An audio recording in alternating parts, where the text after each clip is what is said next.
नमस्ते मेरे प्यारे भाइयों बहनों। रक्षाबंधन अब बस एक सप्ताह में आने वाला है, तो सबका इंतजार है। चलिए, तो भाई बहन का पर्व था, थोड़ा सा हम लोग पढ़ लेते हैं।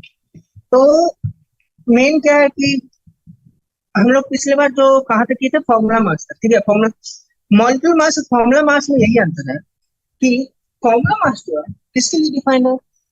फॉर्मूला मास आयोनिक कंपाउंड के लिए डिफाइन होता है। क्यों डिफाइन होता है कि NaCl, जैसे फॉर एग्जांपल अगर सोडियम क्लोराइड करके आयोनिक कंपाउंड है, तो पर्टिकुलरली NaCl अलग अलग, जैसे मतलब क्या है कि जो मॉलिक्यूल्स होते हैं, जो कोवलेंट मॉलिक्यूल्स होते हैं, वो पर्टिकुलर जैसे H2O पानी में हर एक जगह H2O मॉलिक्यूल एग्जिस्ट करता है। पर Na+Cl जो होता है वो एग्जैक्टली NaCl एक साथ जुड़ के नहीं रहते, वो एक प्रकार से घर में एक, हाँ, तो मतलब एक घर में एक स्पेस ऑक्यूपाई करके रहते हैं। जैसे यहाँ पे इन्होंने देखिए स्ट्रक्चर दे रखा है, ठीक है, इसमें लाल वाला को Na+ मान लीजिए और Cl- को ब्लू वाला। तो बस फॉर्मूला मास यही था। और एटॉमिक मास भी हमने डिस्कस कर लिया, मॉलिक्यूलर मास भी डिस्कस कर लिया। ये सब मतलब बहुत बेसिक सा है। ठीक है, अगर आप फर्स्ट फर्स्ट टाइम सुन रहे हैं तो भी सही है, नहीं फर्स्ट टाइम सुन रहे हैं तो और सही है। और क्या कहते हैं, इससे पहले फॉर्मूला मास हो गया। अब फॉर्मूला मास से आता है मोल कॉन्सेप्ट और मोलर मास। ठीक है, सिंपल भाषा में मोल हमने आपको समझाया था। ठीक है, इससे पहले भी एक जब स्टैंडर्ड यूनिट को डिफाइन कर रहे थे तो हमने आपको मोल समझाया था, है ना। मोल क्या है? मोल मतलब एक मोल एक प्रकार से क्वांटिटी है, जैसे 10, 20, 30, 20 आम, 40 अमरूद, 40 गुआवा, जो भी, तो वो सब क्वांटिटी है। तो मोल उसी प्रकार से क्वांटिटी है जो नंबर्स दर्शाता है, कितने नंबर में वो प्रेजेंट है। ठीक है, अर्थात जैसे अगर हम बोल दें कि एक मोल इलेक्ट्रॉन, ठीक है, एक मोल इलेक्ट्रॉन, इसका अर्थ क्या हुआ? 6.022 into, sorry, 22 into 10 to the power 23 electron, इतने नंबर ऑफ इलेक्ट्रॉन्स है। ठीक है, समझ में आ रहा है? तो सिंपल भाषा में मोल इतना ही है। ठीक है, नंबर ऑफ क्वांटिटीज। ठीक है, तो इसमें क्या क्या है इन्होंने डिफाइन किया, मोलर मास है इसमें। हाँ, क्या कहते हैं कि इसका डिफिनेशन ये है कि the mass of a carbon 12 atom was determined by mass spectrometer and found to be equal to इतना grams, knowing that 1 mole of carbon weighs 12 gram, number of atoms in it. अच्छा, सही है। जैसे इन्होंने क्या किया कि एक एटम ऑफ C12 का मास निकाला। ठीक है, एक एटम ऑफ C12 का मास निकाल लिया, जो भी आया 1.992648 into 10 to the power -23 grams. ठीक है, और फिर उन्होंने निकाला कि एक मोल कार्बन का वेट कितना है, तो वो उन्हें पता था 12 ग्राम। अब यूनिटरी मेथड जो हमने बचपन से पढ़ते हैं कि एक एटम कार्बन में का इतना वेट है, एक मोल कार्बन का इतना वेट है, तो एक मोल कार्बन में कितना एटम होगा वो हम लोग निकाल सकते हैं। आपको नहीं समझ में? चलिए ठीक है, बताते हैं। फॉर एग्जाम्पल, सिंपल भाषा में अगर कहा जाए, इससे सिंपल और क्या ही हो सकता है कि एक एटम कार्बन का वेट इतना है। ठीक है, गिवन वेट सम m है, और एक मोल कार्बन का वेट सम कैपिटल M है। ठीक है, अब क्या है कि आ, तो फिर एक मोल कार्बन कितना होगा? Capital M by small m atoms. इससे सिंपल क्या ही होगा? हाँ, इससे सिंपल एक और तरीका बताऊं, देखिए, एक केला लिया, ठीक है, 1 बनाना, उसका वेट कितना है? 12 ग्राम। ठीक है, अब एक डजन बनाना लिया, एक डजन बनाना, उसका वेट कितना है? 144 ग्राम। तो एक डजन में कितना बनाना होगा? एक डजन में कितना बनाना होगा? 144/12, यानी 12 बनाना, है ना। यही लॉजिक है, सिंपल सा है, इतना सही था। इसी तरह से इन्होंने कार्बन को स्टैंडर्ड रूप में लेके एक मोल डिफाइन कर दिया। ठीक है, एक मोल में कितना होता है ना, डिफाइन कर दिया। सिंपल था, कुछ टफ नहीं था, आराम से है ना, इजी सा है। तो इसी तरह से जैसे हमने अभी डजन डिफाइन किया, उसी तरह से साइंटिस्ट ने मोल डिफाइन कर लिया। एक एटम कार्बन का वेट निकाला, एक मोल कार्बन का वेट निकाला, बस मोल आ गया, है ना। अब चलते हैं कि 1 मोल का वैल्यू बता दिए हैं, और 1 मोल ऑफ सोडियम क्लोराइड, हाँ बस, और कुछ है नहीं इसमें। Having defined the mole, it is easier to know the mass of 1 mole of molar mass simple, the mass of 1 mole of a substance in gram is called molar mass. ठीक है, इसमें एक मेन पॉइंट नोट करने का है कि आमतौर पर मोलर मास को ग्राम्स में डिफाइन किया जाता है। कैसे डिफाइन किया जाता है? ग्राम्स में। मोलर मास को ग्राम्स में डिफाइन किया जाता है। और एक सिंपल सा बात बताता हूँ, जो एक मॉलिक्यूल का वेट है ना, एक मॉलिक्यूल का जो वेट है, ठीक है, कुछ एएमयू में आएगा। वही एक मॉलिक्यूल का मोलर वेट मान लीजिए एक्स एमयू है, एक मॉलिक्यूल का वेट एक्स एमयू है, तो उसी मॉलिक्यूल का मोलर वेट एक्स ग्राम होगा, ठीक है, एक्स ग्राम होगा। मतलब सिर्फ यूनिट चेंज हो रहा है, वैल्यू चेंज नहीं हो रहा है। जैसे फॉर एग्जांपल एक CO2 मॉलिक्यूल का वेट 44 एमयू है, तो एक मोल CO2 का वेट कितना होगा, 44 ग्राम। अब ये कैसे हुआ ये जानते हैं, ठीक है, कि मतलब एक मॉलिक्यूल और एक मोल का वेट सेम कैसे आ रहा है, या एक एटम सेम चीज आप यहाँ एटम के भी साथ कर सकते हैं कि एक सी एटम का वेट कितना है 12 एमयू या 12 एमयू, तो एक मोल कार्बन एटम का वेट 12 ग्राम होगा। पर ऐसा कैसे हो रहा है, प्रूफ क्या है? तो चलिए आज प्रूफ देखते हैं इसका, ठीक है। चलिए प्रूफ क्या है, तो देखिए एक एमयू में कितना केजी होता है, किसी को याद है? तो एक एमयू 1.66 इंटू 10⁻⁻24 ग्राम होता है ना। तो अब हमको जानना है एक मोल का वेट कितना होता है, हाँ? तो मतलब हमको हम मान लेते हैं कि एक एमयू, अब इसमें एक मोल का वेट निकालना है, तो बस कुछ नहीं, 1 मोल इंटू 1 एम, यानी ये ग्राम्स में हो जा रहा है कन्वर्ट, है ना। 6.022 into 10⁻33 into 1.66 into 10⁻⁻24, that will be almost approximate to 1 ग्राम, ठीक है। सिंपल भाषा में समझते हैं, हमने एक एक यूनिट लिया, ठीक है, एक एक एटम लिया, ठीक है, या फिर चलिए कुछ भी एक एमयू लिया, ठीक है। अब हमको जानना है कि ऐसे एक एमयू, अगर ऐसे हम एक मोल एक एमयू ले, ठीक है, एक मोल एक एमयू ले, एक सब्सटेंस है जिसका नाम ए है, ठीक है, इसका वेट कितना है 1 एमयू। अगर हम ऐसे एक मोल सब्सटेंस लेते हैं, इसका वेट कितना होगा 1 ग्राम, जैसा हमने यहाँ कैलकुलेट किया, ठीक है। हम एक सब्सटेंस ए ले रहे हैं जिसका वेट 1 एमयू, ठीक है, और अगर हम ऐसे एक मोल सब्सटेंस लेते हैं जिसका वेट कितना आ रहा है 1 ग्राम आ रहा है, वहां ऊपर में हमने अभी कैलकुलेट किया है ना। तो इससे क्या साबित होता है, इससे हमें ये साबित होता है कि जब भी हम एक मोल कुछ भी लेंगे और उसका वेट अगर कुछ एमयू में होगा, तो वही सेम वैल्यू उसका ग्राम में भी बदल जाएगा, ठीक है।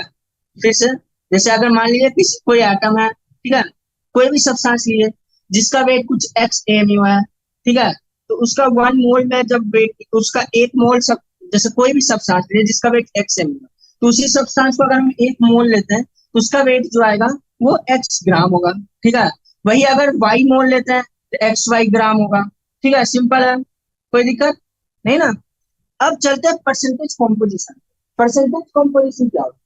देखिए परसेंटेज कॉम्पोजिशन तो बहुत सारी तरीके से निकाली जाती है, पर आम तौर पर अभी जो हम लोग पढ़ेंगे वो वेट के बेस पे होगा, ठीक है, मॉलिक्यूलर वेट कितना है या फिर वेट के द्वारा कितना कॉम्पोजिशन या मास कॉम्पोजिशन क्या है, यानी परसेंटेज कॉम्पोजिशन बाई मास, हम लोग मेन यही है, ठीक है।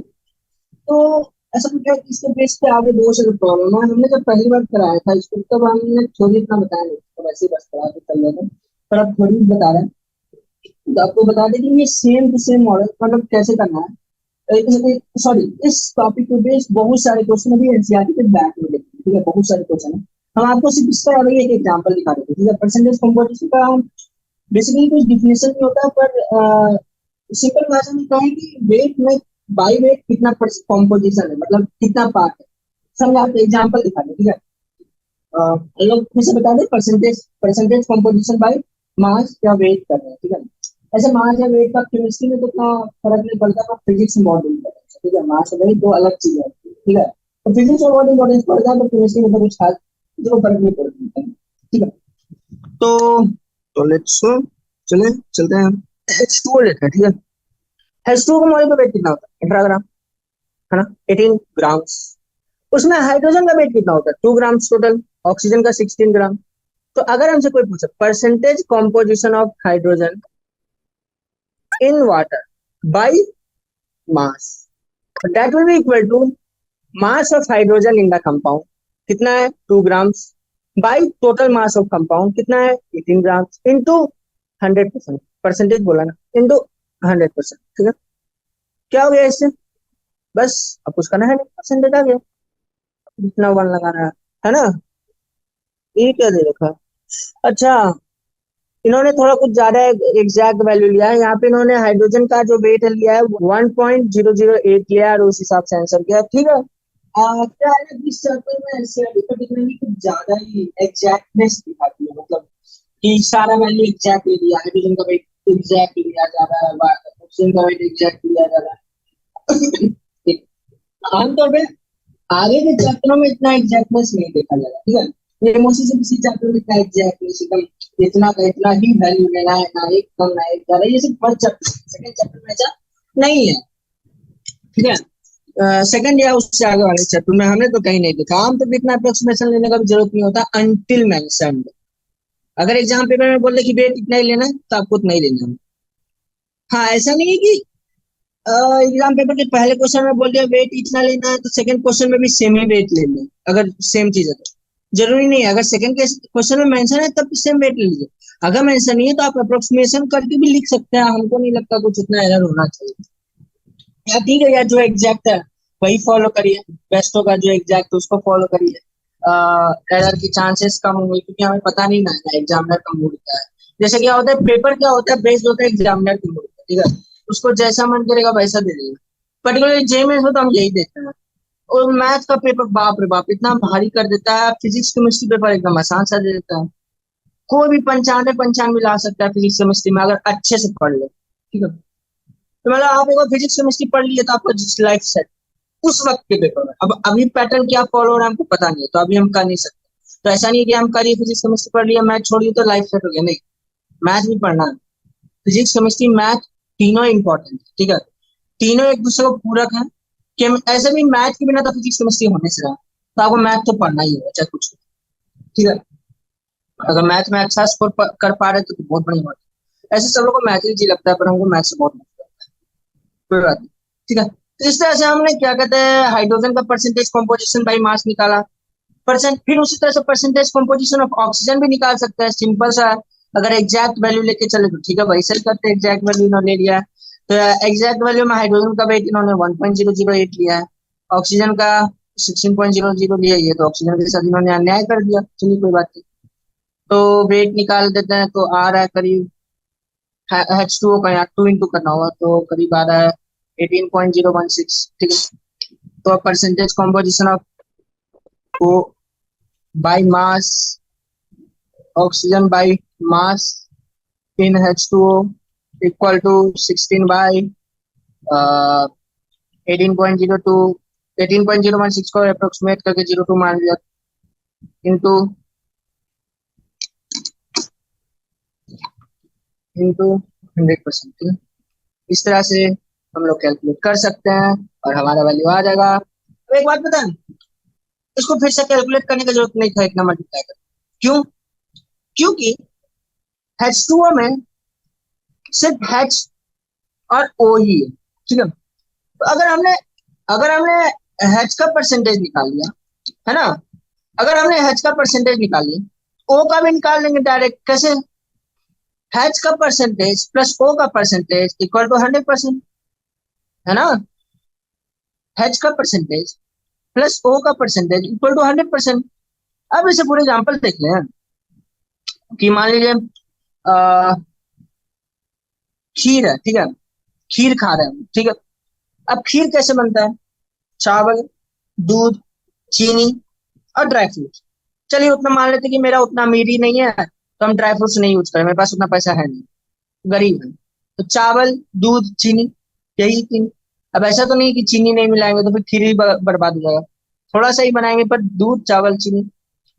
अब क्या है कि दूध, मान लीजिए हम हमारी तो खीर है उसमें दूध थी 25%, 25 नहीं कुछ ज्यादा ही डालती हूँ, 50%। चावल थी 45%। हमको डायबिटीज था तो हम चीनी कम डालें। ठीक है, तो ये तो था दूध का, ये चावल का। तब चीनी का परसेंट कितना होगा? Simple, 100%। Minus percentage of milk plus percentage of rice, है ना। तो 50 प्लस 45 यानी 50% प्लस 45%, यानी 100 minus 9%, 95%, that will B 5%, and this is the percentage of sugar, है ना। अगर जैसे मान लीजिए कोई भी कंपोजिशन ले लीजिए, ठीक है, जिसमें A B C D E F, ठीक है, जितना भी कंपाउंड है, ठीक है, और हमको ए बी सी डी ई का परसेंटेज पता है, बस हमको एफ का निकालना है। तो F equal to 100% minus percentage of A B C D E, है ना, percentage of A plus percentage of B percentage of C plus percentage of D plus percentage of E. इसका जो वैल्यू आएगा उसको 100% से माइनस कर दीजिए, तो जो वैल्यू आ रहा है वो परसेंटेज ऑफ एफ हो जाएगा, है ना। सिंपल सा। असल में काफी बेसिक है, हमको आपको समझाने दो कि नाइन्थ में एट्थ में लोग पहले करते हैं। इसका बहुत इंपॉर्टेंट खेल है। 10th में भी वॉल्यूम्स एंड मेजरमेंट्स में रहा है, और फिर क्या कहते हैं 8th में भी परसेंटेज पढ़े, ऐसे ही पढ़ाया गया था। ऐसा मुझे याद नहीं है, बहुत साल हो गया। तो अब आते हैं एम्पिरिकल फॉर्मूला पे। एम्पिरिकल फॉर्मूला क्या होता है? अब देखिए, डिफिनेशन पे बाद में जाएंगे, पहले हम आपको एग्जांपल से समझाने का प्रयास करें, ठीक है। अभी ग्लूकोज का फॉर्मूला याद है? ग्लूकोज याद है?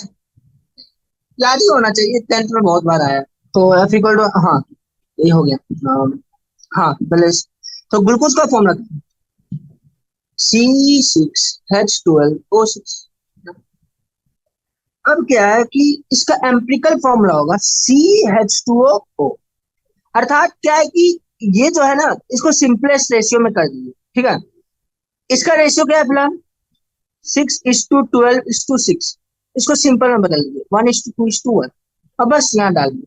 तो यही इसका एम्पिरिकल फॉर्मूला है। ग्लूकोज का एम्पिरिकल फॉर्मूला क्या है? यही, ठीक है। तो डिफिनेशन वाइज जाए तो empirical formula represents the simplest whole number ratio of various atom present in a compound, ठीक है। माने एम्पिरिकल फॉर्मूला क्या है कि हमें उस कंपाउंड में प्रेजेंट एटम्स के नंबर का रेशियो देता है, ठीक है। जैसे CH2O, तो C is to H is to O, number of carbon is to number of hydrogen is to number of O oxygen is equal to 1:2:1। Empirical formula भी इसी तरह लिखा जाता है, पर मॉलिक्यूलर फॉर्मूला में एग्जैक्ट नंबर बताता है कि कितने नंबर ऑफ एटम पक्का पक्की कितने प्रेजेंट है, सिंपल भाषा में, ठीक है। जैसे ग्लूकोज का मॉलिक्यूलर फॉर्मूला हमें बता रहा है कितने कार्बन है, कितने हाइड्रोजन है, कितने ऑक्सीजन है, पर एम्पिरिकल फॉर्मूला हमें रेशियो बता रहा है, एग्जैक्टली कितने प्रेजेंट है वो हमें नहीं बता रहा है, ठीक है। तो एम्पिरिकल फॉर्मूला किस प्रकार से कैलकुलेट किया जाता है, तो यही समझा है कि प्रॉब्लम करते वक्त समझा। चलिए थोड़ा सा आइडिया देते हैं, ठीक है। उसके बाद प्रॉब्लम करते वक्त हम अच्छा से समझ लेते, ठीक है। आइडिया दे देते हैं, उसके बाद प्रॉब्लम जब करेंगे ना तो अच्छा से हम समझाएंगे। तो अभी चलिए एक प्रॉब्लम कर ही लेते हैं अभी, ताकि क्लियर हो जाए, फिर लफड़ा नहीं।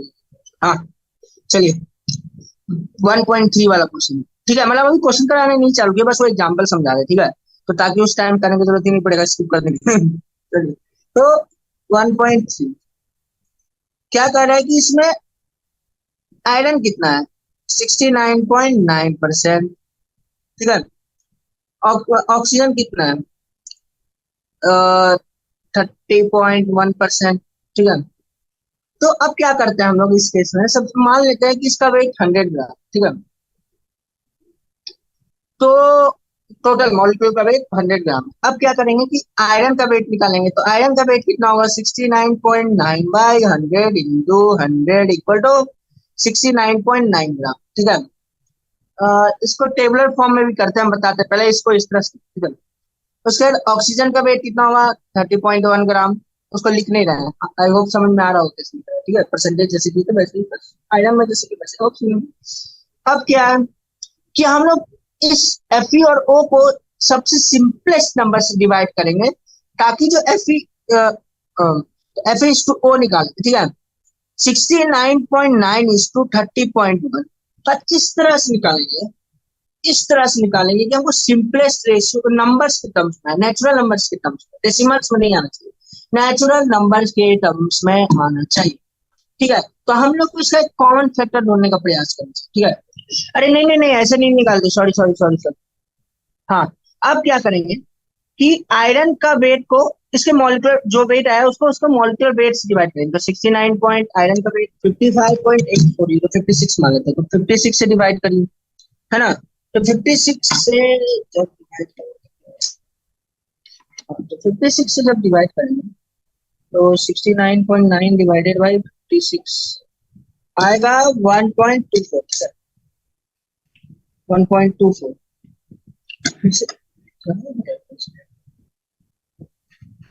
1.24, ठीक है। 56 gives us 1.2। उसी तरह से इसको पहले मिटा देंगे। ऑक्सीजन को भी सेम करेंगे, उसको किससे डिवाइड करेंगे, बाई 16 करेंगे। इससे हमें क्या आएगा 30.1 डिवाइडेड बाई 16, तो ये आया 1.88125, ठीक है। अब क्या करेंगे, हम उन दोनों नंबर्स को लिखेंगे, ठीक है। Fe/O ऐसे करके लिखेंगे 1.24:1.88।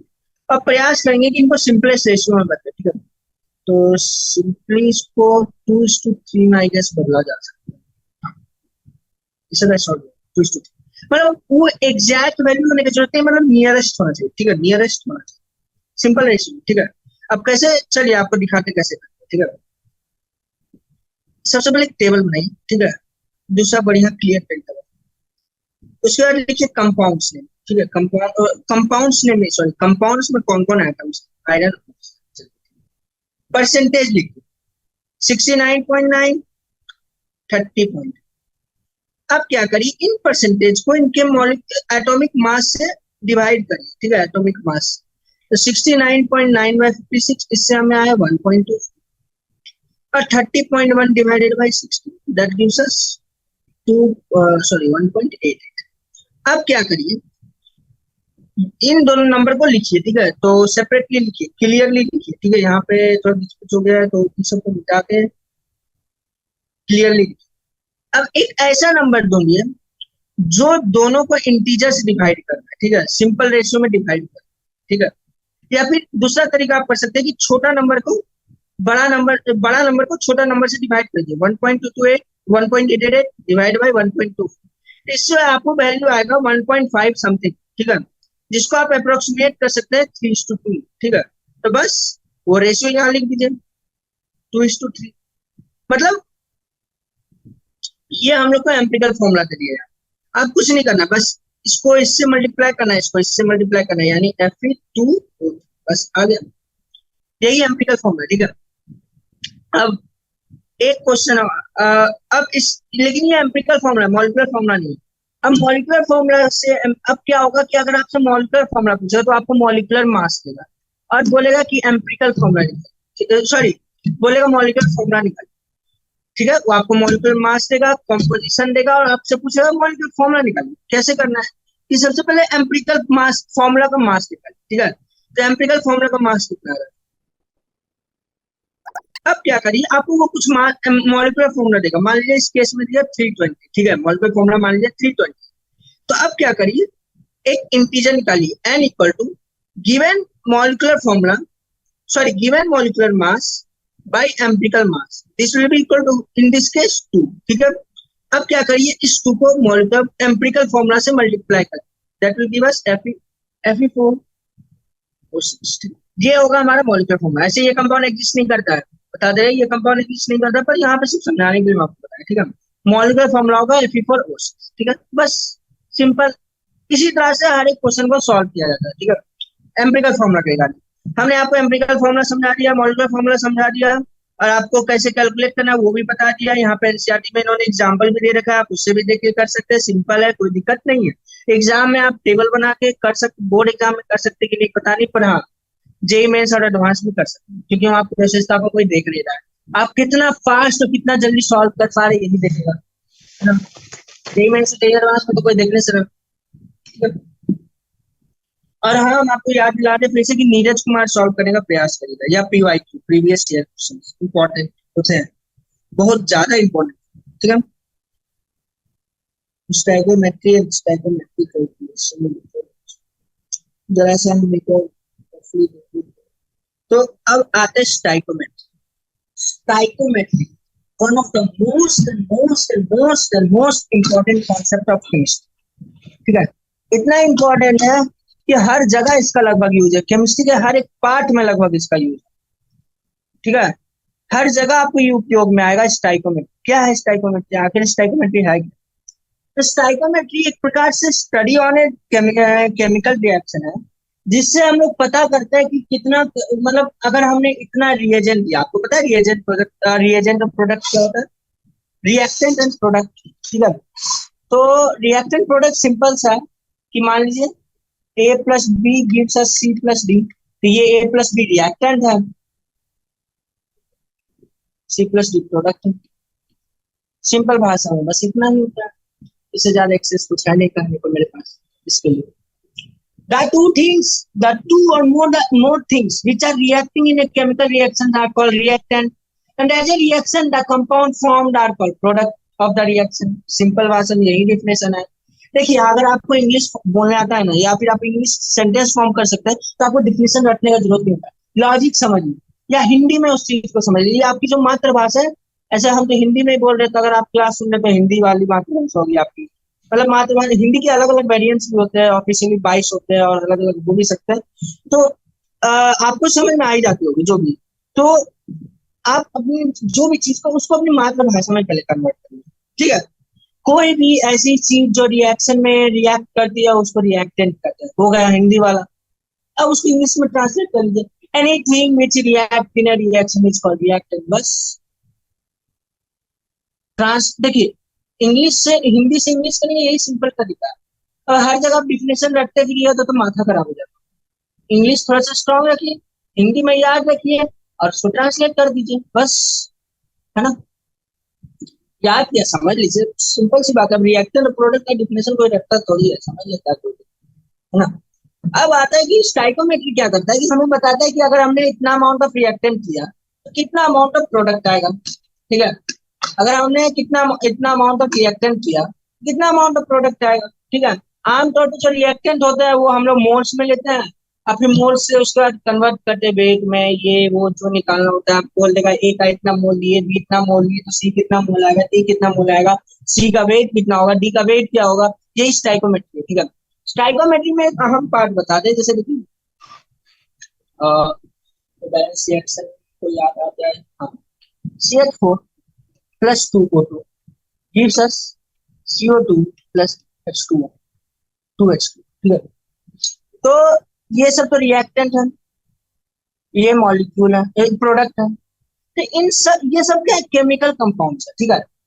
पर इनके पहले ये नंबर दिख रहा है, ये नंबर क्या है, ये नंबर है स्टाइकोमेट्रिक कोएफिशिएंट। इन नंबर को कहते हैं स्टाइकोमेट्रिक कोएफिशिएंट। यानी हमें हर एक बैलेंस रिएक्शन में एक केमिकल कंपाउंड कितना चाहिए होगा, ठीक है, कितना चाहिए होगा वो स्टाइकोमेट्रिक कोएफिशिएंट दर्शाता है। मतलब अगर हम 1 मोल CH4 ले रहे हैं, तो हमें ये सब प्रोडक्ट पाने के लिए, CO2 और 2H2O पाने के लिए हमें 2 O2 चाहिए होगा, ठीक है, 2 ऑक्सीजन गैस चाहिए, ठीक है। समझ में आ रहा है आपको, है ना। स्टाइकोमेट्रिक कोएफिशिएंट मोस्टली यही बताता है। और फिर क्या कहते हैं, हम लोग 1 मोल से वॉल्यूम भी निकाल सकते हैं। 1 मोल किसी भी 1 मोल का, 1 मोल गैस का या 1 मोल गैस का वॉल्यूम होता है 22.7 litre at STP condition, at STP condition, ठीक है। Standard temperature and pressure. Now what is standard temperature and pressure? तो स्टैंडर्ड टेम्परेचर हो जाता है 273 केल्विन, स्टैंडर्ड प्रेशर हो जाता है 1 बार। बस उस कंडीशन पे 1 मोल गैस का वॉल्यूम 22.7 लीटर होता है, ठीक है, समझो। 1 बार 273 केल्विन टेम्परेचर, 273.15 केल्विन, यानी 0 डिग्री सेंटीग्रेड, ठीक है, 0 डिग्री सेंटीग्रेड और 1 बार प्रेशर, ठीक है। यही एसटीपी कंडीशन है, और बाकी कुछ करना है नहीं। हाँ, मे भी हम कुछ पॉइंट्स ना बताए हो, अगर इसमें अगर याद ना हो तो प्रॉब्लम्स जब करेंगे ना तो याद आ ही जाएगा, बता देंगे मोस्टली, तो कुछ नहीं है स्किप होगा, ठीक है। तो टेंशन नॉट, आराम से करते चलते हैं। तो अब आता है लिमिटिंग रिएजेंट। लिमिटिंग रिएजेंट का नाम ही बताता है कि जो लिमिट में है, ठीक है, जो लिमिट में है, ठीक है। अब जैसे फॉर एग्जाम्पल मान लीजिए चलिए शिकंजी बना, ठीक है, नींबू पानी में, ठीक है। अब नींबू पानी में रिकमेंडेड होता है कि मतलब हमको एग्जैक्ट वैल्यू क्या पता होता है हमको पता नहीं, पर हम रैंडम वैल्यू बता रहे थे। मान लीजिए ऐसा कहा गया कि एक गिलास नींबू पानी बनाने में आपको उसमें आधा गिलास पानी डालना है, 2 चम्मच नींबू पानी डालना है, 1 चम्मच चीनी डालना है और 1 चम्मच नमक डालना है। अभी हमें एग्जैक्ट क्या होता है वो पता नहीं, बस हम रैंडम वैल्यू बोल रहे हैं, सच मत मानो। तो अब क्या है कि ठीक है, हमारे पास आधा गिलास पानी है, 2 चम्मच नींबू पानी है, 1 चम्मच नमक है, 1 चम्मच चीनी, सब ठीक है। ठीक है, पर अगर मान लीजिए मेरे पास आधा गिलास पानी है, 1 चम्मच नींबू पानी है, सॉरी 1 चम्मच नमक है, 1 चम्मच चीनी है, पर एक ही चम्मच नींबू पानी। और नींबू शिकंजी बनाने का ये नियम है कि अगर आप एक गिलास नींबू पानी बना रहे हैं तो उसमें आधा गिलास पानी डालना होगा, 2 चम्मच नींबू पानी डालना होगा, 1 चम्मच चीनी डालना होगा, 1 चम्मच नमक डालना। पर अब हमारे पास सिर्फ एक ही चम्मच है नींबू पानी, तब तब तो अब एक गिलास नहीं बनेगा नींबू शिकंजी। अब आधा गिलास आधा गिलास नींबू शिकंजी कैसे बनेगा? उसमें आधा गिलास का भी आधा गिलास पानी डाला जाएगा, 1 चम्मच नींबू पानी डाला जाएगा, आधा चम्मच नमक डाला जाएगा, आधा चम्मच चीनी डाला जाएगा। तो यहाँ पे नींबू रिएजेंट लिमिटिंग रिएजेंट है, यानी नींबू कम अमाउंट में रिक्वायर्ड अमाउंट से कम अमाउंट।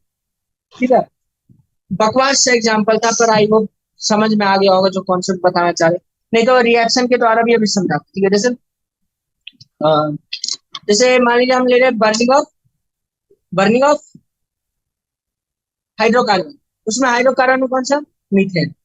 ये रिएक्शन यहाँ लिखी रखे हैं। तो अब क्या है इसमें कि हमने मान लीजिए कि यहाँ पर जो एक CH4 के लिए एक मोल अ, 1 मोल CH4 के लिए 2 मोल ऑक्सीजन चाहिए होगा। अब आप बोलेंगे ये भैया मोल कहाँ से आ गया? तो देखिए, अगर एक CH4 के लिए 2 ऑक्सीजन चाहिए तो 1 मोल CH4 के लिए 2 मोल ऑक्सीजन चाहिए, ऑब्वियस ही बात है, कोई नया बात तो है नहीं। हाँ, तो 1 मोल CH4 के लिए 2 मोल ऑक्सीजन चाहिए। अब हम मान लीजिए एक ही मोल ऑक्सीजन दिया आपको, ठीक है, 1 मोल CH4 तो दे दिए, पर हम आपको एक ही मोल ऑक्सीजन दिए। इससे क्या होगा? इससे ये होगा कि हाफ मोल CH4 इसे रिएक्ट करेगा, only half mole of methane will be, another half mole of methane won't react. ठीक है, अगर given this reaction is only happening, एक रिएक्शन होता है कि पार्शियल कंबशन ऑफ मीथेन होता है जिसमें कार्बन मोनोऑक्साइड होता है फॉर्म, पर हम उस रिएक्शन को भी कंसिडरेशन में नहीं ले रहे, हम सिर्फ कंसिडर कर रहे हैं इसी रिएक्शन। ठीक है, तो if given 1 mole of oxygen is taken, then only half mole of methane will be. Another half mole of methane won't react. Why? Because sufficient amount of oxygen will not be there. यानी अगर हम एक ही मोल oxygen दे तो आधा मोल ही react करेगा, obvious सी बात है, आधा मोल मीथेन ही रिएक्ट करेगा। क्यों? क्योंकि आधा बचे हुए आधा मोल मीथेन के लिए ऑक्सीजन तो होगा नहीं, तो रिएक्ट वाला कहाँ से करे? तो यहाँ पे जो लिमिटिंग रिएजेंट था वो था ऑक्सीजन। ठीक है, वो ऑक्सीजन यहाँ पे लिमिटिंग रिएजेंट था। चलिए देखते हैं एनसीईआरटी ने अंग्रेजी में क्या डिफिनेशन दिया है। Hence the reactant which gets consumed first limits the amount of product formed and is called therefore the limiting reagent.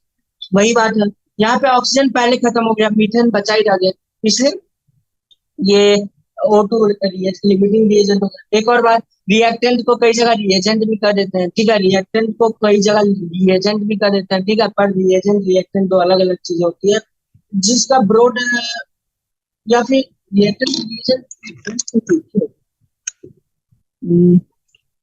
Reactant mostly अलग ही होना चाहिए, हमें जहाँ तक याद है ऑर्गेनिक केमिस्ट्री में मोस्टली इसका मेन यूज होता है। ठीक है, मतलब reactant and reagent almost same ही होते हैं, पर थोड़ा सा अंतर होता है कि रिएजेंट आमतौर पर किसी टेस्ट में या किसी स्पेसिफिक, मतलब ऑलमोस्ट सेम ही है। ठीक है, उतना अंतर मतलब ऐसा कर रहे हैं कि while sometime used interchangeably with the term reactant, reagent and reactants are quite different. In a chemical reaction, a reagent binds to something and thus triggers a reaction. It is not consumed during this. However, a reactant is. इससे पता चल सकता है कि reactant और reagent दो अलग चीज है। ठीक है, रिएक्टेंट रिएक्शन में कंज्यूम होता है, पर रिएजेंट रिएक्शन में कंज्यूम नहीं होता है, बस वो ट्रिगर कर देता है रिएक्शन को। पर हमको ये डिफिनेशन गलत है। क्यों? ये डिफिनेशन गलत हमको जहाँ तक लगता है, होना नहीं चाहिए। हाँ, वो डिफिनेशन गलत है। रिएजेंट क्या है कि सिंपल सी बात हमें बताया जाए कि पहले हम रिएक्टेंट ले रहे हैं। ठीक है, पहले हमने एक रिएक्टेंट लिया, ठीक है, उसको डाला रिएक्शन के लिए, पर रिएक्शन थोड़ा स्लो हो रहा है, तो ऊपर से हमने कुछ डाल दिया, ठीक है, या फिर बीच में डाल, ठीक है, रिएक्शन चालू हुआ पर बीच में डाल, तो उसको रिएजेंट कहते हैं। आमतौर पर रिएक्टर और रिएजेंट के पीछे डिफरेंस इतना कुछ ब्रॉड नहीं है, प्लस इतना कोई वेल मेंशन्ड नहीं है केमिस्ट्री एनसीईआरटी में, तो हम लोग को भी इतना कुछ पता है नहीं, क्योंकि कभी भी रिएक्टेंट और रिएजेंट के बीच उतना डिफरेंशिएट करके नहीं बताया गया, ना हम लोग को पता बताया गया, ना एनसीईआरटी में हमको कहीं मेंशन दिखा। तो फिलहाल इस टॉपिक में ना ही ध्यान दे तो अच्छा होगा, जो गुमनाम है उस टॉपिक में मैं नौतक नहीं करा, मैं बहुत कुछ पढ़ गया, है ना। तो चला जाए अगला, रिएक्शंस इन सॉल्यूशंस। अब क्या है कि भैया, अब खाली सॉलिड में तो रिएक्शन नहीं होता है, सॉल्यूशन में भी रिएक्शन होता है। कैसे? फॉर एग्जांपल, तो for example solution of NaCl plus solution of HCl gives us, क्या देता है? NaO, अरे ये क्या लिख दिया, NaOH plus HCl gives NaCl plus H2O, ठीक है, ये बेसिक चीज है। तो मतलब क्या है कि वहां पे NaCl लिक्विड फॉर्म में होता है, HCl भी लिक्विड फॉर्म में, ठीक है।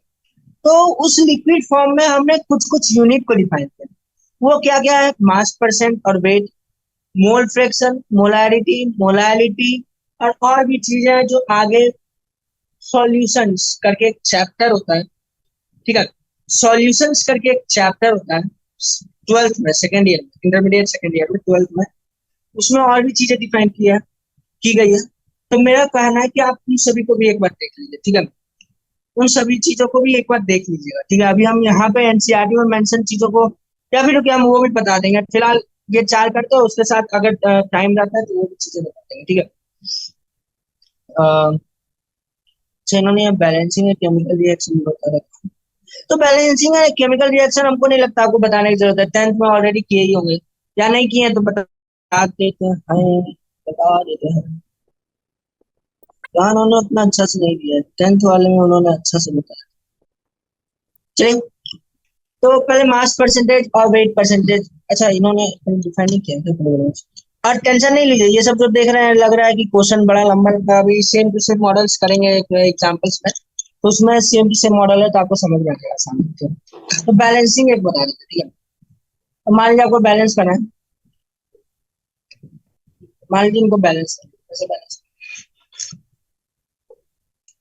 तो बैलेंस करने के लिए हमको क्या करना होगा कि सब 10th क्लास का एनसीईआरटी में उन्होंने बहुत अच्छे से बता रखा है,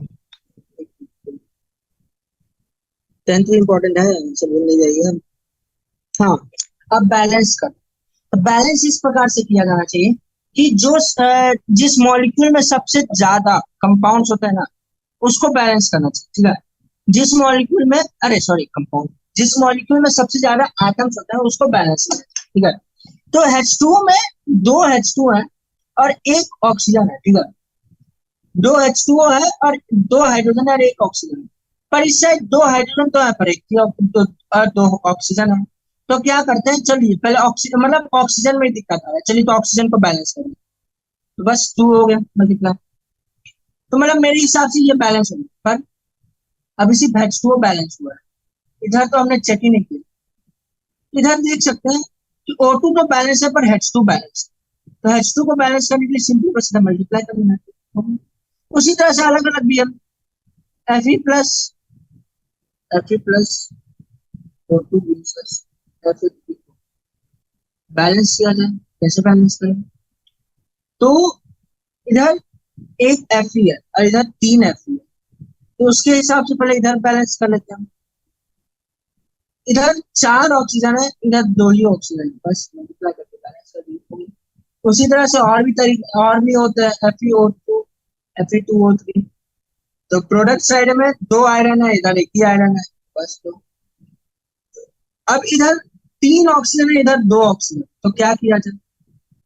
इधर 3/2 लिखना होगा, लेकिन अब देखिए बैलेंस करने में हम प्रयास करते हैं कि सब कुछ इंटीजर में रहे, तो इसको फिर से 2 से मल्टीप्लाई कर दीजिए ओवरऑल रिएक्शन, तब क्या होगा? 4Fe plus 3O2 gives us 2। इस तरह से बैलेंस करते हैं, मतलब सिंपल सा है, 10th वाले एग्जांपल्स आप देख लीजिएगा एक बार तो। और अब आते हैं मास परसेंट, तो हमें कुछ कहना है नहीं, ठीक है, यहाँ डिफिनेशन लिख रखा है, आप देख सकते हैं। What is mass percent? तो mass of solute by mass of solution into 100%, अब इसको क्या है कि मान लीजिए हमने एक सॉल्यूशन, सॉल्यूशन कैसे बनता है याद है? सॉल्यूशन बनता है सॉल्यूट प्लस सॉल्वेंट। अब सॉल्यूट क्या है, सॉल्वेंट क्या है? तो अब पानी और चीनी में, चीनी सॉल्यूट है, पानी सॉल्वेंट है, बस इतने से समझ। हाँ कुछ कुछ एक्सेप्शनल केस है, केमिस्ट्री में एक्सेप्शन तो होना ही होना है, पर ठीक है उसमें भी माथा नहीं लगाना, ठीक है। चीनी पानी में, पानी सॉल्वेंट है, चीनी सॉल्यूट, यानी the substance which is getting dissolved is called solute, and the substance which dissolves is called solvent, and the dissolved mixture is called solution. बस the dissolved mixture of solute and solvent is called solution, ठीक है। अब क्या है कि what is mass percent? The mass percent is defined as mass of solute by mass of solution into 100%। mass percent solute के लिए define होता है, ठीक है। सॉल्वेंट के लिए भी डिफाइन कर सकते हैं, हमको नहीं लगता कोई प्रॉब्लम होगा, ठीक है। तो कैसे भी डिफाइन करें, तो मास परसेंट ऑफ सॉल्यूट, आमतौर पे यहाँ पे तो सॉल्यूट के लिए लिखा है, तो मास परसेंट जब बोले तो mass of solute by mass of solvent solution into 100%। मान लीजिए हमने 18 ग्राम पानी लिया, 2 ग्राम चीनी लिया शुगर, इससे क्या हुआ, 20 ग्राम मिक्सचर बना, 20 ग्राम सॉल्यूशन बना। तो मास percent of sugar will be 2/20 into 100%, that is 10%। ये समथिंग सिमिलर टू है, क्या कहते हैं उसके जो हमने पढ़ा इससे परसेंटेज कॉम्पोजिशन से, अभी परसेंटेज कॉम्पोजिशन बाय मास जो इससे जस्ट पहले पढ़ा, समथिंग सिमिलर है, ठीक है। उसी तरह से आता है mole fraction. Mole fraction simple है, number of moles of A by number of. अब मोल फ्रैक्शन क्या है, सॉल्यूट के लिए भी डिफाइंड, सॉल्वेंट के लिए डिफाइंड। अब इसको कैसे कैलकुलेट करें तो चलिए, मान लीजिए ए, मान लीजिए mole fraction is like mass percent, हाँ मोल फ्रैक्शन क्या, मान लीजिए ए और बी लिया, ठीक है, हमने ए और बी लिया, तो अब क्या है कि ए मान लीजिए एन ए मोल्स लिया और एन बी मान लीजिए एन बी मोल्स, तो moles of solution N A plus N B, और फिर मोल फ्रैक्शन ऑफ ए होगा number of moles of A by total moles of solution. उसी तरह mole mole fraction of B, ठीक है, सिंपल है, इसमें भी कुछ नया नहीं कर, पर हाँ ये लोग ये चीजें इंपॉर्टेंट है। उसी तरह से आता है एक चीज होता है molarity. Molarity one of the most important thing, इसको कंसंट्रेशन भी करते हैं, ठीक है, मोलारिटी को क्या कहते हैं, कंसंट्रेशन भी करते हैं, ठीक है। अब इससे पहले जो चीजें पढ़ा, मास परसेंट मोल फ्रैक्शन, इसका यूनिट नहीं होता, पर मोलारिटी का यूनिट होता है। मोलारिटी का एक और नाम है कंसंट्रेशन, उसका spelling. Molarity is defined as number of moles of solute, क्या, number of moles of solute by volume of solution, ठीक है। फॉर एग्जांपल, अगर हमने 1 लीटर पानी में, 1 लीटर पानी में 0.1 मोल ऑफ शुगर डाल, ठीक है, 0.1 मोल ऑफ शुगर डाल, तो कंसंट्रेशन ऑफ शुगर या मोलारिटी ऑफ शुगर होगा 0.1 मोल by 1 litre, that is 0.1 mole per litre, ठीक है, 0.1 मोल पर लीटर, ठीक है। आमतौर पे जो यूनिट हम लोग फॉलो करते हैं मोलारिटी के लिए वो होता है मोल पर लीटर, ठीक है। क्या यूनिट है, mole per litre, and this is also represented as M, just M, ठीक है, 1 molar, this is also called as 1 molar, ठीक है। तो बस इसमें कुछ करने को है नहीं, इसी के बेस पे एक कॉन्सेप्ट होता है, ठीक है, डिल्यूशन। डिल्यूशन, डिल्यूशन का या फिर डिल्यूटिंग का एक कॉन्सेप्ट है। क्या डिल्यूटिंग, डिल्यूट का मतलब होता है कि किसी चीज का कॉन्सेंट्रेशन को घटाना, ठीक है। मान लीजिए हमने चीनी और पानी लिया था, चीनी हमने लिया था कितना, 0.2 मोल्स, पानी लिया था हमने 1 लीटर, तो कॉन्सेंट्रेशन क्या है, 0.2।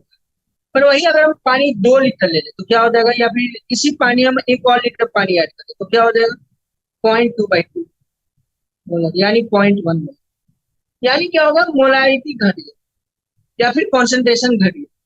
तो The process of decreasing of concentration of a solute is called dilution. इस चीज में आपको ध्यान रखना है कि अमाउंट ऑफ जो सॉल्यूट होता है वो चेंज नहीं, amount of solute doesn't change in this process, ठीक है, just volume of solvent increase होता है या फिर वॉल्यूम ऑफ सॉल्यूशन इंक्रीज होता है, पर जो सॉल्यूट होता है उसका अमाउंट एक रत्ती भर में चेंज नहीं होता, इसी को डिल्यूशन कहते हैं। अब आ जाते हैं मोलारिटी पे। मोलारिटी भी something similar concept to molar है। मोलारिटी का कॉन्सेप्ट है number of moles of solute by mass of solvent in case. अर्थ क्या है इसका? पहला बात तो ध्यान रखिएगा, मोलारिटी में हम लोग वॉल्यूम ऑफ सॉल्यूशन ले रहे हैं, पर मोलारिटी में हम लोग मास ऑफ सॉल्वेंट ले रहे हैं, मास ऑफ सॉल्वेंट। पहले number of moles of solute by mass of solvent, that also in KG, ठीक है, दैट आल्सो इन केजी। तो इसका यूनिट हो जाएगा 1 मोल पर, इसका यूनिट हो जाएगा मोल पर केजी, जिसको स्मॉलर वैल्यू में एम भी रिप्रेजेंट करता है और इसको मोलल बुलाते हैं। क्या बुलाते हैं? मोलल। 1 मोलल, 2 मोलल, ठीक है, ठीक है, बस चैप्टर खत्म। थ्योरी पॉइंट इतना ही था, ठीक है। उसके बाद से आप ये समरी देख सकते हैं, समरी में क्या है जब इतना पूरा चैप्टर है ना। तो होप आपको सब कुछ अभी तक सब समझ में आ गया होगा। इस तरह से हमारा चैप्टर संपूर्ण हुआ। अब हम लोग चलते हैं एक्सरसाइज पे और एक्सरसाइज को सॉल्व करेंगे। हैंडराइटिंग थोड़ा बकवास है मेरा, क्षमा करिएगा। क्या तो 1.1 इससे बोला मोलर मास निकालना है, तो सिंपल है, इसमें कुछ करना है पुराने तरीके से। बस मोलर मास कैसे निकालेंगे? मोलर मास ऑफ H2 कुछ नहीं करना, 2 into mass of hydrogen plus 1 into mass of oxygen. That will give us 2 into 1.008 plus 16. That will give us 16. ठीक है, ये था 1.1 का, वैसे 2 कर लेते हैं।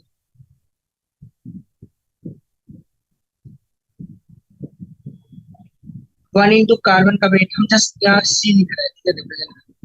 2 into ऑक्सीजन का वेट यानी 1 into 2 plus 2 into 16. That gives us 12 plus 32 equal to 40. उसी तरह से थर्ड,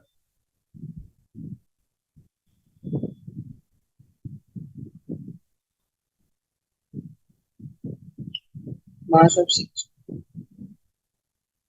1 into कार्बन का वेट प्लस 4 into 16.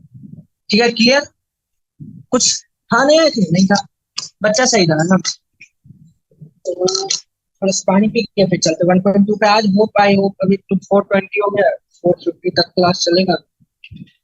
तो कितना 15 क्वेश्चन करवाने का प्रयास करते हैं। हाँ, तो चल रहे हैं 1.2।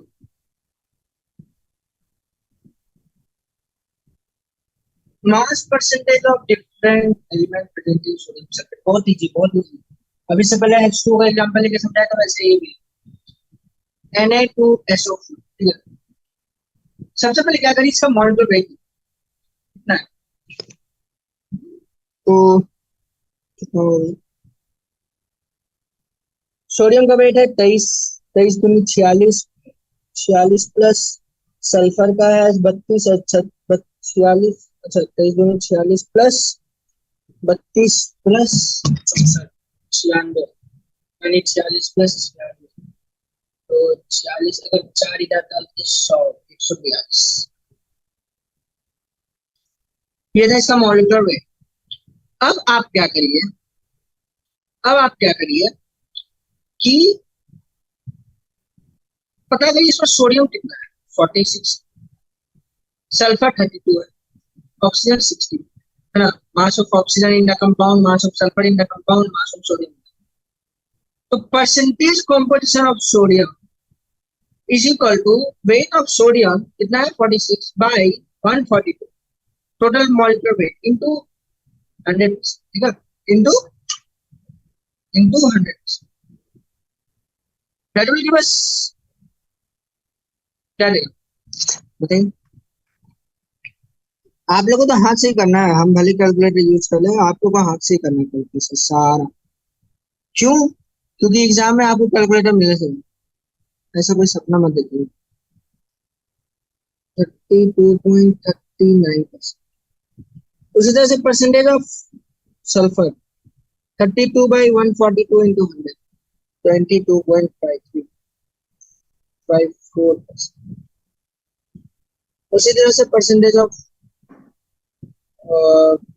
ऑक्सीजन।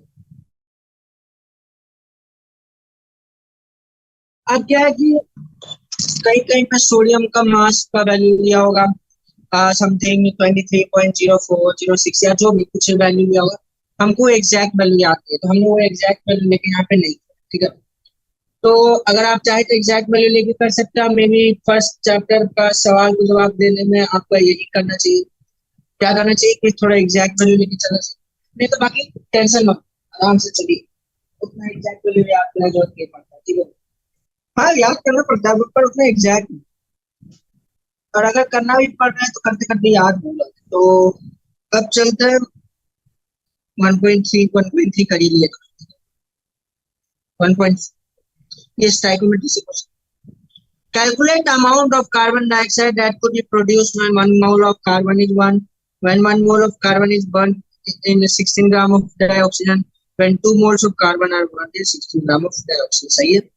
पहले इसका रिएक्शन देखते हैं, कार्बन का ऑक्सीजन से रिएक्शन कैसा होता है। ये रिएक्शन है ना, मतलब 1 मोल कार्बन को 1 मोल ऑक्सीजन चाहिए ही चाहिए ताकि कंप्लीट रिएक्शन हो, ताकि कंप्लीट रिएक्शन, ठीक है। कंप्लीट रिएक्शन के लिए 1 मोल कार्बन को 1 मोल ऑक्सीजन चाहिए ही चाहिए, है ना। तो चला जाए तो अब पहला केस क्या था कि 1 mole of carbon burn in air, है ना।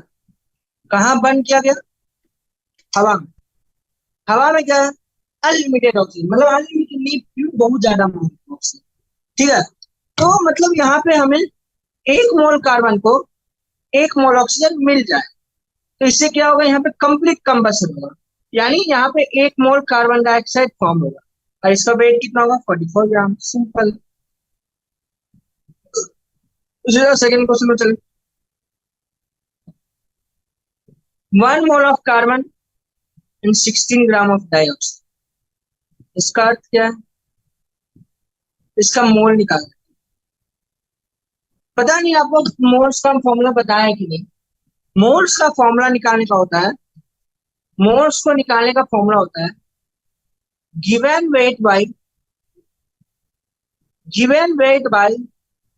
मॉलिक्यूलर या एटॉमिक वेट। अगर मॉलिक्यूल का निकाल रहे हैं तो मॉलिक्यूलर वेट लिखिए, एटम का निकाल रहे हैं तो एटॉमिक वेट लिखिए, ठीक है। तो 1 mole number of moles is equal to given weight by molecular weight, ठीक है। तो यहाँ पे 16 ग्राम ऑफ डाइऑक्सीजन दिया तो number of moles of dioxygen कितना होगा? Given weight 16 gram bye molecular weight of dioxygen यानी 0.5, यानी 1 मोल ऑफ कार्बन पे यहाँ पे सिर्फ 0.5 मोल्स ऑफ ऑक्सीजन दिया गया। तो अगर रिएक्शन लिखें सी C plus O2 gives us CO2, तो यहाँ पे 1 मोल कार्बन है, 0.5 मोल ऑक्सीजन, यहाँ पे ऑक्सीजन लिमिटिंग दिया जाए, ठीक है। तो यहाँ पे सिर्फ 0.5 मोल कार्बन ही दिया, ठीक है। तो हमें सिर्फ 0.5 मोल्स ऑफ कार्बन डाइऑक्साइड मिलेगा, यानी 22 ग्राम्स ऑफ कार्बन डाइऑक्साइड हमें मिलेगा, ठीक है। अब क्या बोला गया कि हमने 2 मोल कार्बन तो दे दिया, 2 मोल कार्बन दिया और 16 ग्राम डाइऑक्सीजन दिया, तो कोई खास फर्क पड़ने वाला है नहीं, है तो 0.5 मोल्स ऑफ ऑक्सीजन ही, है ना। तो C plus O2 gives us CO2, ये 0.5 है, ये 2 मोल है, तो इसका 2 मोल होने का कोई खास फर्क पड़ता नहीं है। ये यहाँ पे सिर्फ 0.5 moles of carbon he react करेगा, 1.5 मोल्स ऑफ कार्बन रिएक्ट नहीं करेगा, जिससे हमें मिलेगा फिर से 0.5 मोल्स ऑफ CO2, ठीक है, यानी 22 ग्राम्स ऑफ CO2, ठीक है। आई होप आपको सब कुछ क्लियर हो गया होगा, अब तक कुछ खास टफ नहीं था, ठीक है। यूनिटरी मैथड यही सब करेगा आपको, ऐसा यूनिटरी मैथड मतलब कोई नया टर्म नहीं है, ठीक है, आप लोग ने कर रखा।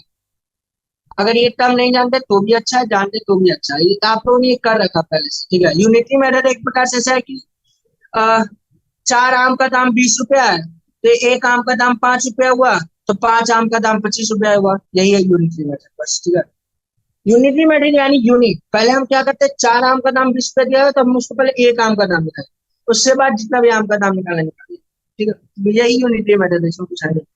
1.5, calculate the mass of sodium acetate required to make 500 ml of 0.375 molar aqueous solution. Molar mass of sodium acetate।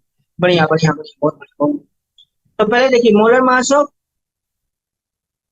Sodium acetate दे रखा है, कितना दिया है? 82.024। अब क्या दिया इन्होंने कि अब क्या दिया इन्होंने कि 0.375 मोलर एक्वस सॉल्यूशन चाहिए 500 ml। तो इसमें सॉल्यूट क्या है? ये सोडियम एसिटेट है। तो सबसे पहले क्या करते हैं, मोलैरिटी का फॉर्मूला क्या है, या कॉन्सेंट्रेशन का फॉर्मूला क्या है? Number of moles of solute by volume of solution. ठीक है, और आम तौर पे हम लोग वॉल्यूम ऑफ सॉल्यूशन लीटर में लिखते हैं, तो इसको कर देते हैं लीटर में। ये हो गया 0.5 लीटर। तो 0.5 लीटर, तो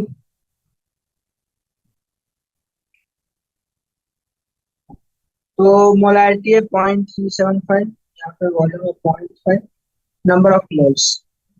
अब हमको कुछ करना है नहीं, number of moles of sodium acetate आ गया इससे 0.5 इंटू 0.375, इसको ऐसे ही रखते हैं। ठीक है, तो अब नंबर ऑफ मोल्स आ गया, तो अब मास निकाल ही सकते हैं।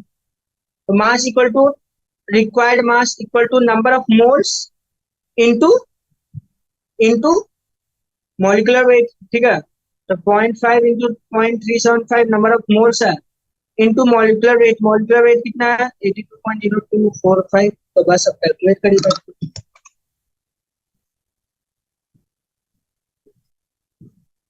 0.5 into 0.375 to 82.0245 equal to 15.38 grams. ठीक है, कितना ग्राम्स चाहिए होगा? सबसे पहले मोल्स का वेट वेट सब कन्वर्शन आपको बता दें। Number of moles equal to given weight by molecular weight. ठीक है, given weight by molecular weight. ठीक है, अब क्या है कि अगर हमको नंबर ऑफ मोल्स पता है, हमको मॉलिक्यूलर वेट पता है, तो हम उसका वेट निकाल सकते हैं। मतलब weight of given moles of substance equal to number of moles of substance into molecular weight या एटॉमिक वेट। ठीक है, आई होप आपको सब कुछ समझ में आ रहा होगा, क्लियर है, आसान सा है। ठीक है, अब चलते 1.6 पे। Calculate the concentration of nitric acid in moles per liter in a sample which is a density इतना and mass percentage of nitric acid in it। ठीक है, तो सबसे पहले हम क्या करते हैं, आमतौर पे जो सॉल्यूशन ऑफ एसिड किसमें बनता है? लिक्विड में ही बनता है, वाटर में ही बनता है। ठीक है, सॉल्यूशन ऑफ एसिड किसमें बनता है? वाटर में बनता है ना। तो HNO3 और H2O है, इसमें 16 मान लीजिए 100% अगर ले रहे हैं। ठीक है, 100%, तो मान लीजिए हमने 100 लीटर लिक्विड लिया, 100 litre, 1 litre liquid. 1 litre liquid का वेट कितना होगा? 1 kg पर लीटर, 1000 ग्राम होगा। हाँ। अब इसमें मास बाई जो था, मास बाई जो, अरे नहीं, बराबर, एक मिनट, क्षमा करिएगा, हमने गलत लिखा है यहाँ पे, लेकिन इन्होंने जरूरी, पर यहाँ पे इन्होंने पानी में नहीं बनाया सॉल्यूशन। यहाँ इन्होंने आमतौर पे तो पानी में बनता है, पर यहाँ इन्होंने पानी में नहीं बनाया। इसलिए हर जगह पानी मत कंसिडर करिएगा, ये मेरा एरर्थम कुछ। ठीक है, हर जगह पानी कंसिडर नहीं करिएगा। 1.6, तो मान लीजिए हमने 1 लीटर सॉल्यूशन, उसका वेट कितना होगा? 1410 लीटर्स, सॉरी ग्राम्स। डेंसिटी से निकाला, डेंसिटी का फॉर्मूला क्या है? अगर आपको नहीं पता है तो डेंसिटी का फॉर्मूला है मास बाय वॉल्यूम, और इससे हम मास निकाल सकते हैं। हमें डेंसिटी पता है और वॉल्यूम पता है तो मास निकाल। हमने मान लीजिए कि 1 लीटर सॉल्यूशन लिया तो उसका वेट कितना है 1410 ग्राम। अब इसका 69% क्या है नाइट्रिक एसिड है, इसका 69% क्या है नाइट्रिक एसिड। तो चलिए इसमें वेट ऑफ नाइट्रिक एसिड निकालते हैं। 69/100 1410, तो ये वैल्यू आएगा 972.9। अब इससे क्या करते हैं हम मोल्स ऑफ HNO3, इसमें मॉलिक्यूलर वेट ऑफ HNO3 चाहिए होता है। मॉलिक्यूलर वेट ऑफ HNO3 है 1, नाइट्रोजन का 14, 16 की 48, 48 और 4 52, 10 बार से molecular weight of HNO3 60 divided by 60, यानी हर एक लीटर में 15.44 मोल्स ऑफ HNO। ठीक है, तो इससे हम लोग क्या डिड्यूस कर सकते हैं, concentration of solution equal two moles of HNO3 by volume of solution. Moles of HNO3 आया 15.44, वॉल्यूम ऑफ सॉल्यूशन था 1 लीटर, तो 15.44 मोलर। यही कंसंट्रेशन ऑफ सॉल्यूशन या फिर concentration of HNO3 in solution. I hope आपको सब कुछ समझ में आ रहा होगा, है ना। तो चला जाए अगले क्वेश्चन पे। 15 क्वेश्चन तो नहीं कर पाएंगे लगता है, क्योंकि क्लास 4:50 तक की है, तो ठीक है। तो how much copper can be obtain from 100 gram of copper sulphate. ठीक है, बढ़िया।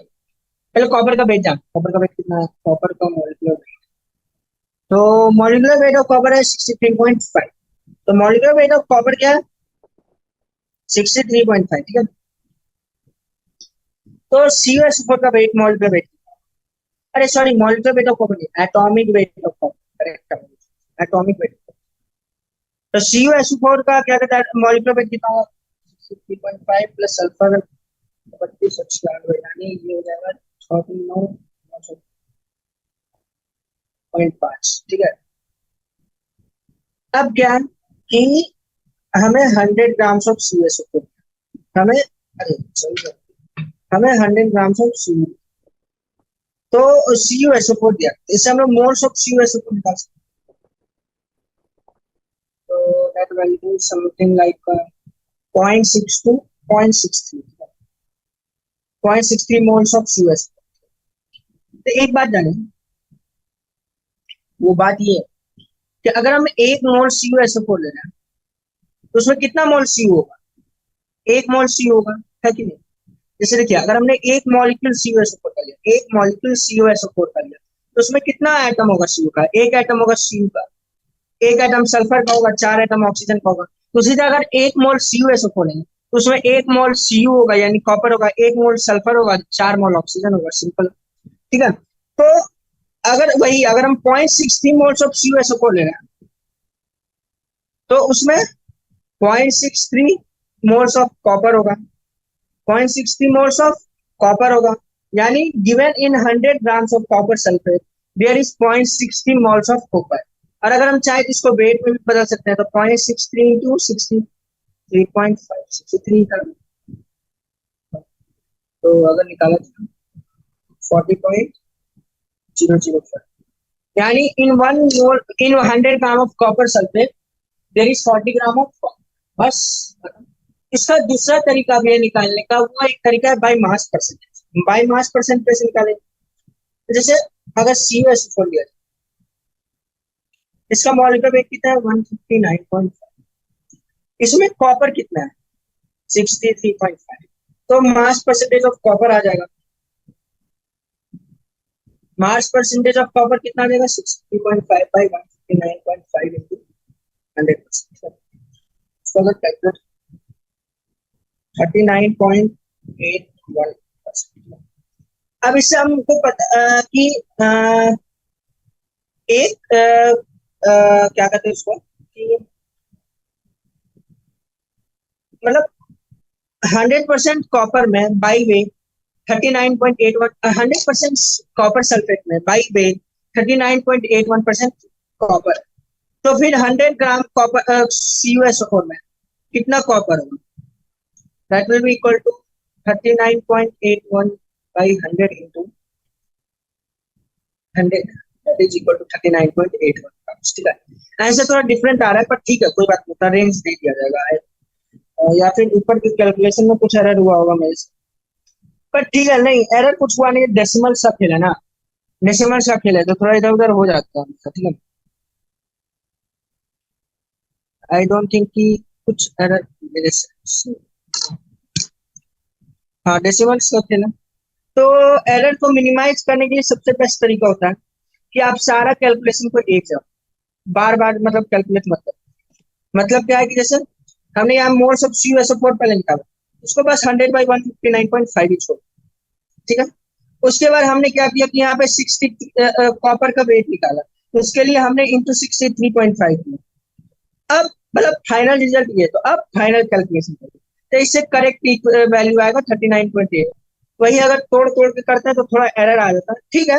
एरर डेसिमल का खेल है तो एरर आएगा ही थोड़ा बहुत, पर ठीक है चलता है। तो मतलब क्या होता है कि बेस्ट होता है कि सारे कैलकुलेशन को फाइनल में एक बार तोड़ तोड़ के करने पर क्या होता है कि एरर ज्यादा होता है। बाकी कुछ करना है, 1.8 क्वेश्चन रॉन्ग है ना, 1.8 क्वेश्चन रॉन्ग है। क्यों रॉन्ग है? क्योंकि 1.8 question almost similar to 1.3, same to same 1.3 question है, बस वहां पे एम्पिरिकल है, यहाँ मॉलिक्यूलर। तो अगर इनको मॉलिक्यूलर फॉर्मूला चाहिए तो यहाँ पे इनको वेट देना चाहिए, ठीक है, विदाउट वेट नहीं होगा, इनको वेट देना होगा, ठीक है।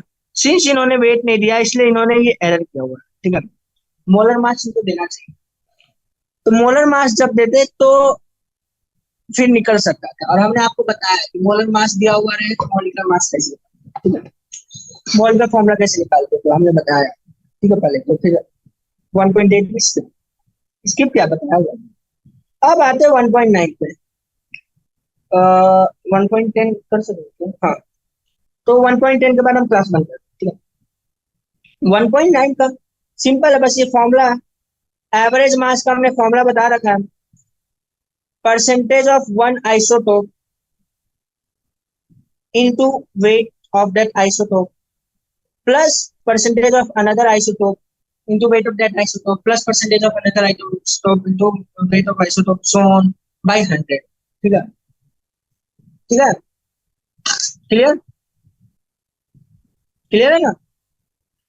तो बस बाई 100, तो बस क्या करना, 75.77 इंटू 34.968। ये किसके लिए है, 35 Cl के लिए, अब 37 Cl 24.23 इसका परसेंटेज इंटू 36.96 डिवाइडेड बाय, बस कैलकुलेशन है, कर देते हैं calculation, into 34.9689 plus 24.2 into 36.96 gives us 35.45 grams। यही एवरेज, बस हो गया, खत्म बात। कुछ करने का था नहीं, फॉर्मूला बेस्ड। उसी तरह 1.1 दिया, इसने C2H6 दिया, इसमें इसने इन्होंने, अब एक बात बताइए, एक मोल C2H6 में, एक मोल C2H6 में 2 मोल कार्बन होगा और 6 मोल हाइड्रोजन होगा, तो फिर 3 मोल C2H6 में 6 मोल कार्बन होगा और 18 मोल हाइड्रोजन होगा, है ना, कोई दिक्कत। बोला number of molecules of ethane, वो भी आसान, 3 मोल इथेन ले रखा है, एक मोल में 6.22 into 10 to the power 23 molecule होता है, तो 3 मोल में 3 इंटू 6.022 इंटू 10 पावर 23 हो जाएगा। यानी number of molecules of C2, number of molecules of 3 moles of ethane will be 3 into 6.022 into 10 power 23, that can be written as, देख लीजिए ध्यान से, हमने डेसिमल शिफ्ट किया है और पावर पढ़ा है, ठीक है। यहाँ ऐसे ही होना चाहिए 18.066 इंटू 10 पावर 23, जिसको 1.8066 इंटू 10 पावर 24 लिख सकते हैं, बस इतने मॉलिक्यूल्स होंगे, ठीक है। तो आज की क्लास को हम यहीं पे समाप्त करते हैं। क्षमा करिएगा, अभी थोड़ा सा धीरे चल रहे हैं, 1.10 क्वेश्चन ही हो पाया। अभी और 26 क्वेश्चन करने हैं। तो मोस्टली एक और वीडियो बनेगा, एक या दो, मोस्टली एक ही होना चाहिए, उसे बनने की नीड नहीं आनी चाहिए, ठीक है। तो ये एक वीडियो से ही काम चल जाना चाहिए, ठीक है। तो बस इस तरह से फिर ये चैप्टर हमारा समाप्त हो जाएगा संपूर्ण रूप से, ठीक है। हमारा ये चैप्टर हमारा संपूर्ण रूप से समाप्त, ठीक है। तो आज की क्लास को यही समाप्त करते हैं और मिलते हैं अगली क्लास।